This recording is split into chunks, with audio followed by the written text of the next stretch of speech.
Hello, it's Tatiana and welcome back to my channel.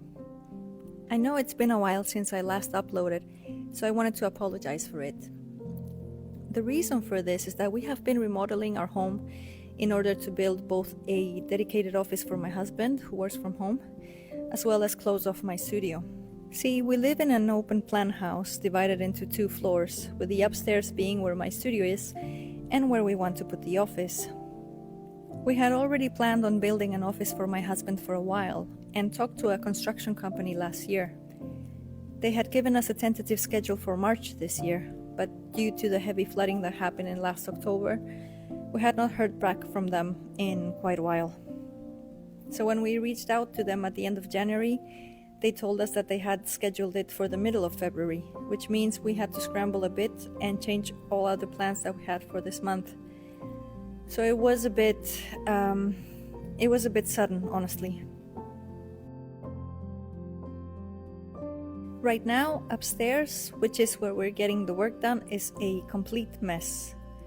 We've had to move all the furniture around, and with the drywall residue all over the place, that whole floor is unusable. The fact that I don't have a dedicated space to work on is making me feel a bit adrift. I feel like I'm sort of floating around the house, unable to find a spot where I can properly work. I am quite scatterbrained. I don't do well with changes, especially when it affects my safe space, so it takes me quite a long time to get used to it. It's already been 2 weeks since they started work, and I'm still not in the right headspace, having already had a few shutdowns. Of course, the work is not continuous.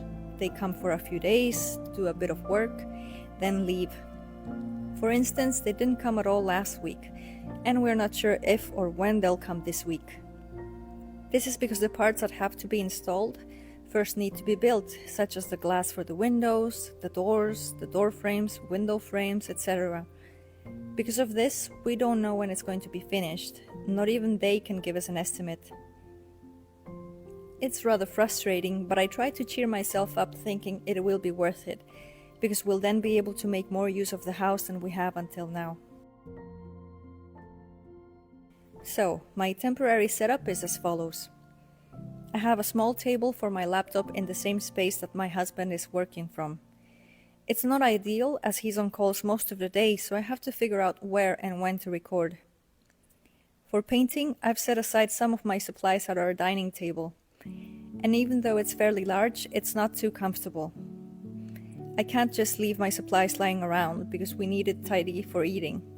Plus, when I'm there, I get easily distracted by the cats and the housework. Mentally, I cannot switch to painting brain, and I am stuck on housework brain, constantly getting up to clean something or put something away. It makes it very hard to focus, and I'm just unable to get any inspiration.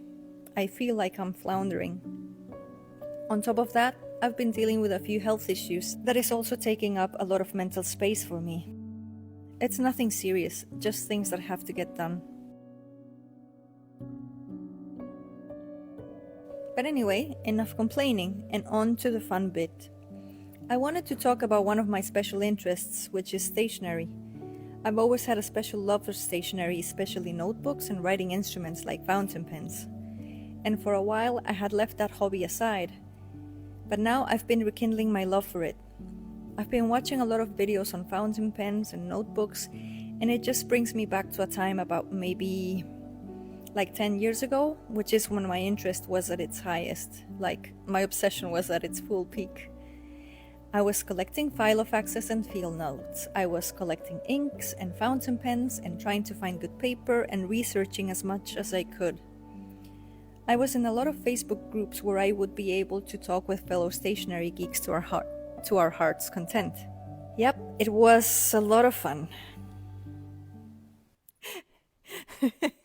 I'm trying to record this from my sofa and my cat is on top of me purring.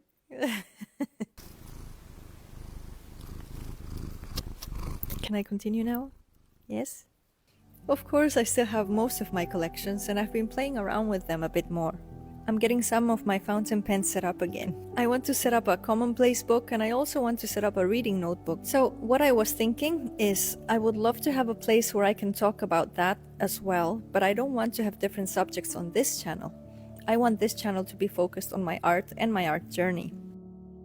For now, what I've done is I've created a new channel for my stationary ramblings.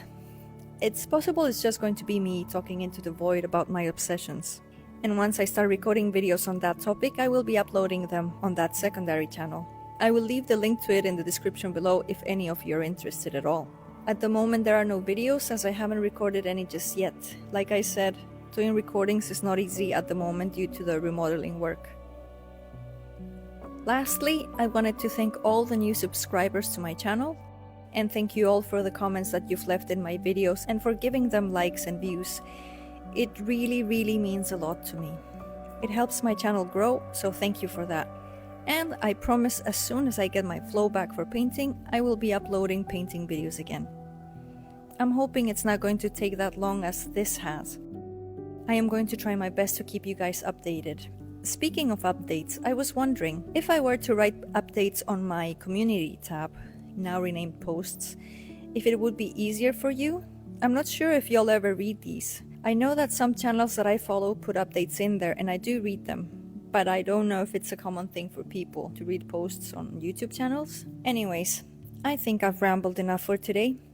I hope you're all doing well. Thank you so much for watching, and I'll catch you next time. Have a good one.